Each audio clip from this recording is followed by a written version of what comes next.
Hello, my name is Mars, and welcome back to Beacon Pines. So, we are still attempting to interrogate Hiram Tolliver in a way that will bear fruit for us. We've tried being the hard cop, bad cop. We've tried being the chill cop. So now I guess it's time to try being sly.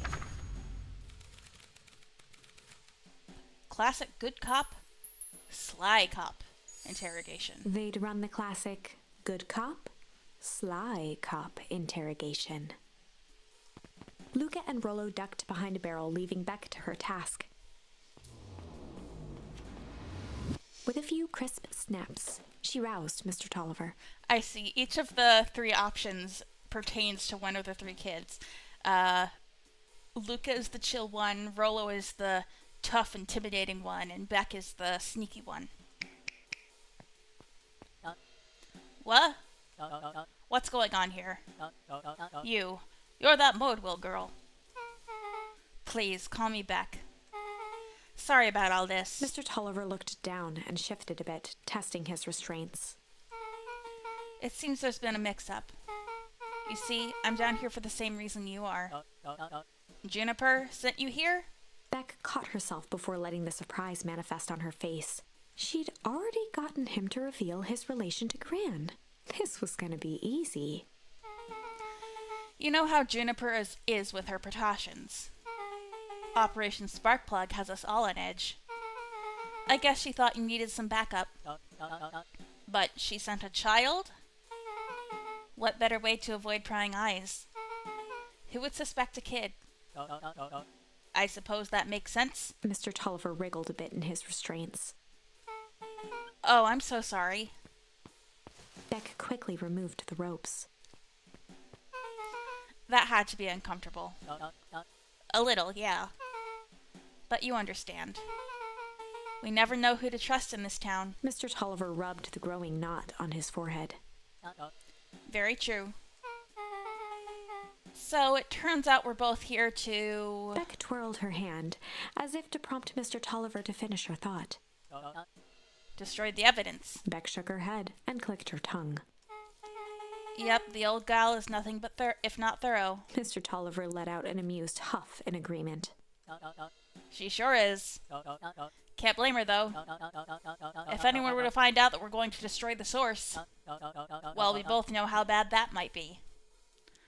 Okay, so it seems they have the best of intentions trying to destroy the source, but they're going about it in such an extreme way. Dude, we learned from the Iggy branch, just use fireworks. That'll destroy it, at least temporarily. No one will know anything once I finish cleaning things up down here. Beck was on a roll now, playing Mr. Tolliver like a fiddle. You're sure you can finish this up on your own? Juniper trusted me for a reason. You can leave the rest to me. Good. There is one more loose end I'll go work on now. Loose end? Oh, it's nothing, really. The other day I had the radio on scan while restocking the candy shelf. And wouldn't you know it, I intercepted an odd phrase in a perennial harvest transmission. Underground secrets. That's ominous. I think it might be a password, but Juniper dismissed it. Said it wasn't mission critical. What's the password for? We don't know. So we have a password and nowhere to put it. It's gotta mean something, right? Good thinking. You should probably go work that out. I've got this under control. That's a relief. Between you and me, this basement gives me the willies. Heading for the stairs, Mr. Tolliver hesitated and turned to Beck with a puzzled look. She grinned and gave him a peppy wave. With a shrug, he continued up the stairs, whistling a jaunty tune. You guys catch that? Sure did. This whole time Mr. Tolliver's had a candy shelf, but all he ever sells us is apples. Beck blinked slowly in disappointment. The password, Rolo. Well, sure, but once things are back to normal, I'll be having a word with Mr. Tolliver about that candy shelf. Fine. In the meantime, I've got an idea. She turned to the table and began tearing small scraps of paper. He said he heard a password on the radio. Any good spy transmission is never what it seems. Beck marked each scrap of paper and leaned back. What experience do you have with spying, Beck? You're good. We just need to find the hidden meaning. Okay. What's another word for underground? Buried? Covered? Could it be a cover-up? Maybe it's one of those each letter is a number thingies. So U would be 21. N would be 14. D would be... Oh. It's an anagram. Nuncre's drugstore. Damn, Rolo. Luka and Beck looked at Rolo with amazement. Rolo, that was incredible. Well, it's either that or Kren's new drugstore. Yeah, I think you were right the first time. How did you do that? What can I say? I love ciphers. Well, I guess we know where to go next. Alright. Are we doing that tonight, or are we waiting until morning? I guess we're doing it now. Hi, I forget your name. Diner lady. You scared me half to death. Sorry. I do not remember the voice I gave you. It was so long ago. You kids haven't seen Mr. Tolliver around, have you? Nope. He's got me waiting around like the last slice of pie. I swear that man would be late to his own funeral. Okay.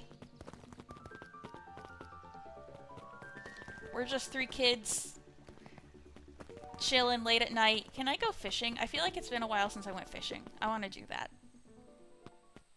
Yes. Alright. Any more bait we need? Crooked. Luka tied a bent nail onto the line. If all you have is a hammer...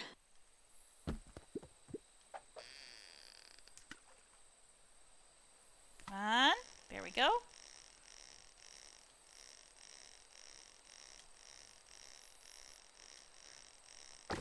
Yay. It's a photo of you and Uncle Joseph. Let me see that. Huh. Look at those 2 young fools. How did it end up in the bottom of the pond?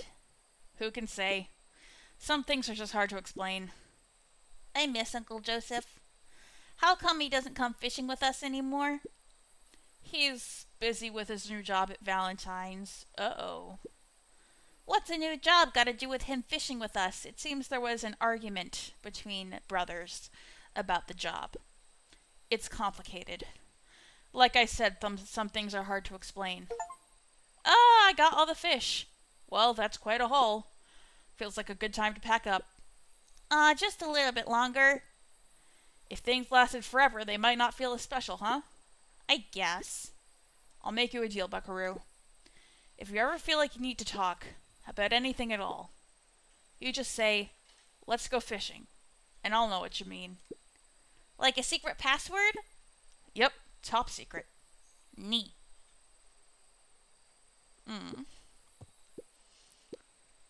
What a perfect day.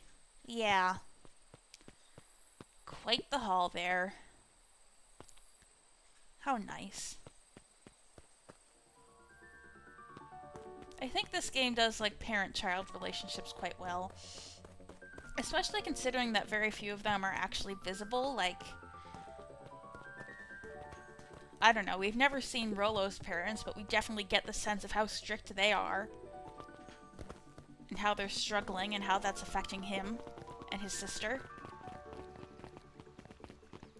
Beck's parents are arguing with each other, they're nervous wrecks, and... I don't know, were they moving from town to town? Again, it's been a while since I saw that conversation, but they move a lot, right? And Beck is frustrated with that. You're late, Augustus. Sorry, sister. Was caught up with work. Work? You? I had a few more details to lock down for the festival. Oh, what do you have to report? What is this Insipid Town Festival really about? I think... Gus looked around nervously. I think Mr. Kerr really does just want to do something good for the town. He's actually a pretty nice guy. You should spend some time with him. I didn't pull strings installing you as mayor so that you can make friends. Your job is to help me figure out what Kerr and Perennial Harvest's true intentions are with this town. We have a responsibility. This is our father's town. Was. Excuse me? This was our father's town. He's gone, Eris, and he isn't coming back. Father left us with nothing but problems. Mr. Kerr came here and offered to help us. We accepted that help. We didn't agree to them turning Father's warehouse into a toxic dumping ground. So that's what it is. Not really surprising.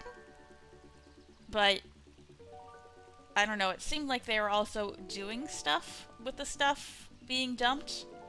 Like, why were there bodies in the dumpster? That is just a temporary arrangement. The glow can be seen from our damn backyard.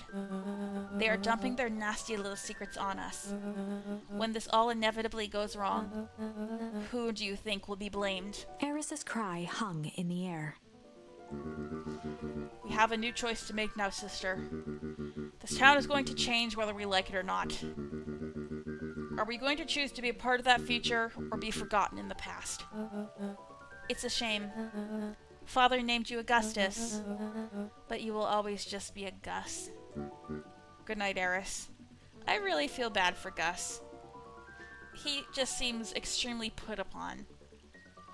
And, like, he doesn't enjoy being part of this scheming. Like, I don't think he's in the right being on the side of Perennial Harvest, but I mean, I think it's entirely possible that he really does see Kerr as a friend. Like, because the man seems like he could use a friend, doesn't he?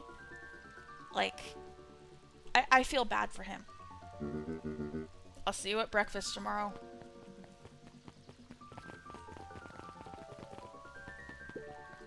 It's getting late, children. Where are you at reading, lady? Knowledge, he spat with a sneer. There exists a gulf between knowing something and being able to do a damn thing about it. I do hate it when the villain makes a good point. Alright, so I'm starting to get the picture of the two different things that Valentine and Perennial Harvest are doing. So Valentine obviously has something to do with the source and all the cold and the freezing. And Perennial Harvest seems to have something to do with the toxic waste. Those two things are separate. They're not really connected. The source and the toxic waste. I might be wrong about that. And the toxic waste has, like, time diffusing properties, which we saw with it landing on the stick, and the stick blooming and then wilting, it landing on Beck's hair and turning it gray. And that... Did Nat say that the source had time altering properties as well? He might have, and I might be forgetting that. I don't know, but I'm starting to separate the different things that the two different negative antagonistic parties are doing. Alright. So Nuncrade's drugstore is that way. I kind of want to see... Since we finished the fishing quest, maybe we can go in the diner? Nah, it's locked. I want to finish the cooking minigame. That was really cute too. Alright, but let's go to Nuncrade's drugstore. Oh! There's the kid, whose name I forget. I was just wondering, since we were seeing Eris, his adoptive, potentially mother and possible half-sister, yeah, I was wondering when we were going to see him again. Solomon stood proudly at the entrance to the drugstore. Solomon. Holding a brown bag overflowing with black licorice. Hey, Solomon. We're looking for Mr. Nuncrade. Is he still in there? I'm afraid not. Then where'd you get the candy from? You might say we have an arrangement. Solomon shoveled a surprising amount of licorice into his mouth. Sometimes it's the small pleasures in life. Though we might not always have family to rely on, licorice has never let me down. Well, I can't say licorice would be my first choice, but whatever floats your boat. You can tell a lot about a person by their choice of confection. Oh, yeah, I guess. I like sour gobs. I'm certain you do. I always wondered why Mr. Nuncree kept licorice in stock. You must eat enough of it to make it worthwhile. There are many ways to earn loyalty. For some, it's as easy as cold hard cash.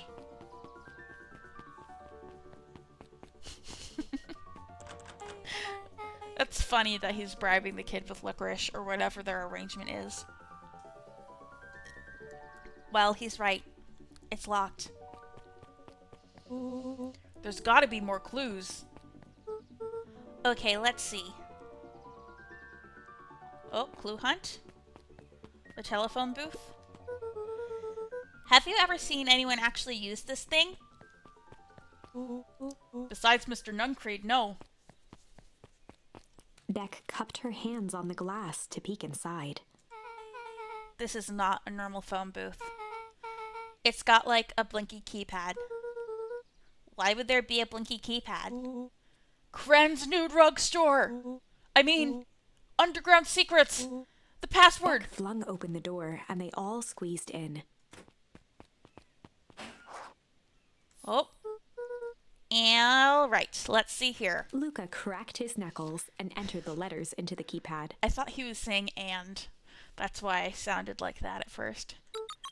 Underground Secrets. Sounds like that did something. Great, now what? I guess we... The inside of the phone booth dropped loose from its shell. Without even the space to panic, they closed their eyes, held their breath, and accepted their fate. Suddenly, the chaotic descent slowed to an effortless landing. It was unclear where they ended up, but at least it was solid ground. The air was stagnant and smelled vaguely of chlorine. I knew it. You knew that there was a secret hub full of strange tubes under the phone booth? Of course I did. Didn't I say that? No. I definitely thought it. Luka, do you remember when I said how cool it would be if the transdimensional conduits from Hank Atomic issue number 12 were real? Rolo, at one point or another, you've said that about every technology ever discussed in Hank Atomic. That's why I'm such a good predictor. It looks like each of these has something written on them.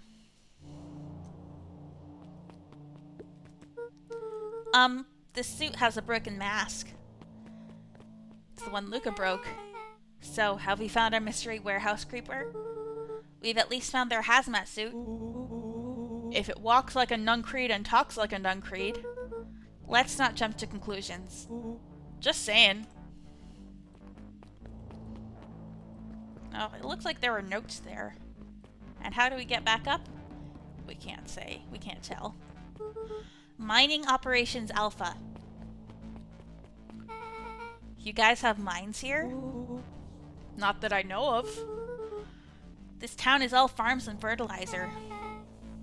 And a series of tubes. Paul always says you can only trust a miner up to the point when they hit gold. Not sure how that wisdom applies in this exact situation. That's the thing about Pa, you don't always realize what he means until it's too late. Alright. Perennial Harvest main office. That's where my mom works. What does she do? Science stuff? Is she involved in all of this? We just moved here. How could she be involved? True. Valentine Fertilizer Warehouse. Isn't that where you almost got snatched? Yeah. Why would Perennial Harvest have a tube going to the old Valentine place?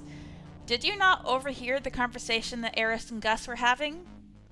Was that just for my benefit? Okay. This is starting to feel like something big. Oh, something happened over here. That's a lot of buttons. Stand aside, Earthlings. I've read enough Hank Atomic to know my way around sci-fi tech. Rolo's hands hovered over the field of blinking buttons. Eeny, meeny, miny. Rolo, what did you do? Nothing. I didn't even mow yet. What was that? Hide! Where? There's nothing but weird tubes down here. Just get back. Hi, Mr. Nuncreed. Shit. You do like to say that, don't you, Mr. Nuncreed? Shit. Shit. Awesome!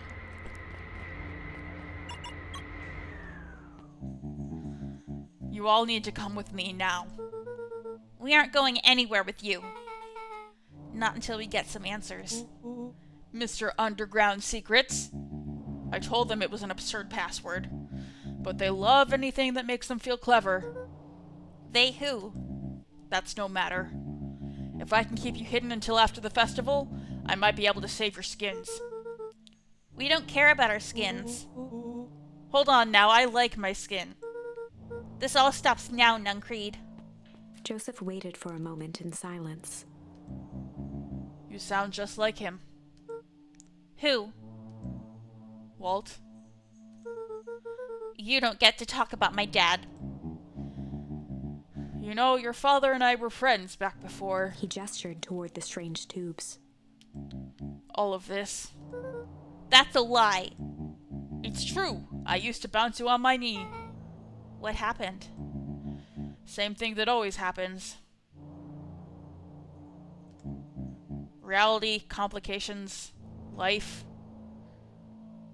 I've already forgotten.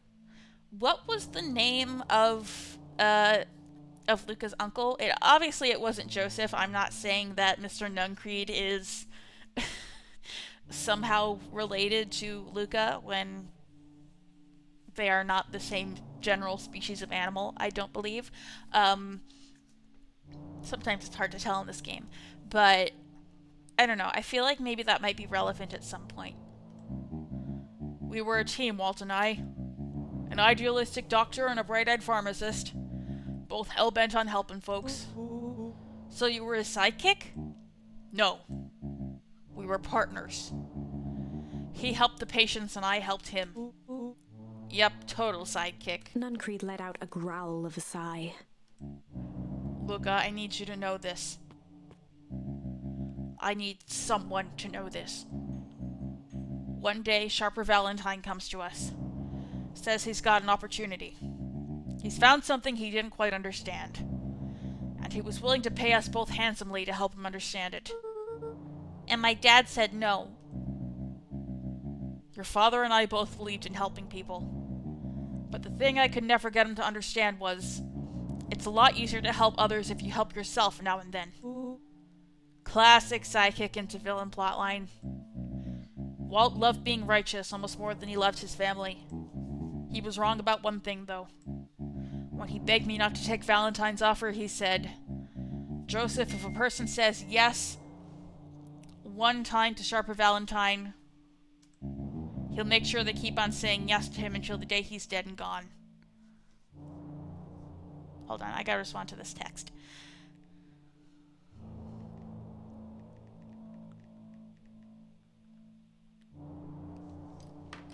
He shook his head wistfully. Sharper's long gone, but he still got me saying yes.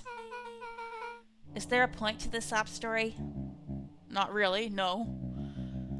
Just an old man trying to delay what needs doing. Nuncreed took a menacing step towards the children. I tried to keep you safe. I tried to keep you and Juniper out of this. But you forced my hand. Luka began to laugh. What? You really don't know? My Gran isn't out of this. She's been scheming right under your nose. Juniper? Luka didn't eat the jam in this branch, did he? I don't remember. The jam meant for Nuncreed? Seems like she's planning on crashing the town party. She's going to disrupt the festival? Why would she? The color drained from Nuncreed's face. How does she know? Apparently she knows a lot of things. What? Let's just say this isn't the only underground lair we've busted today. And honestly, hers is way cooler. She's got maps and explosives and bad intentions, big man. Nuncreed grabbed Luka by the shoulders. His eyes were frantic. You need to tell me what she's going to do right now. She doesn't understand what it is she's messing with. Tell me now, she's in danger, boy. I don't know. She had a map with a mark on the fountain in the town square. The fountain? But why would... A jolt of realization struck Mr. Nuncreed. She knows about the source? What the heck is the source? If she tries to destroy the source, it could catalyze and... Dear God, she's going to freeze us all. Look at his ears flopping behind him. You all need to run. Run where? Away. As far away from this town as you can get. Head west and don't look back. I like that little animation. That did not go how I expected. So... We're totally following him, right? Totally. See you on the other side.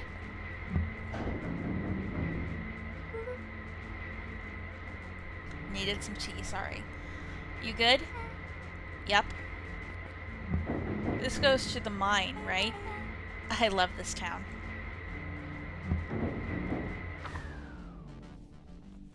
Chapter 8. The Cold, Hard Truth. Beck leapt up, allowing the suction to yank her into the dark. Dimness eclipsed around her like the shutter of a camera as she seemed to cover great distance in mere moments. Her only points of reference were glints of upcoming turns, which approached with frightening speed, only to carom her gracefully along. I have never seen that word before. Carom? That is a new word to me. Way to impress me, game.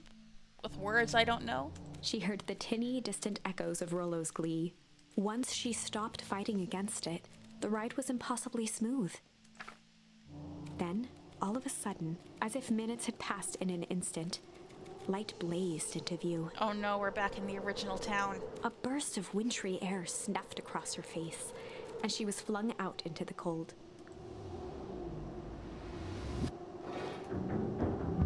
Oh, that's what that tube is.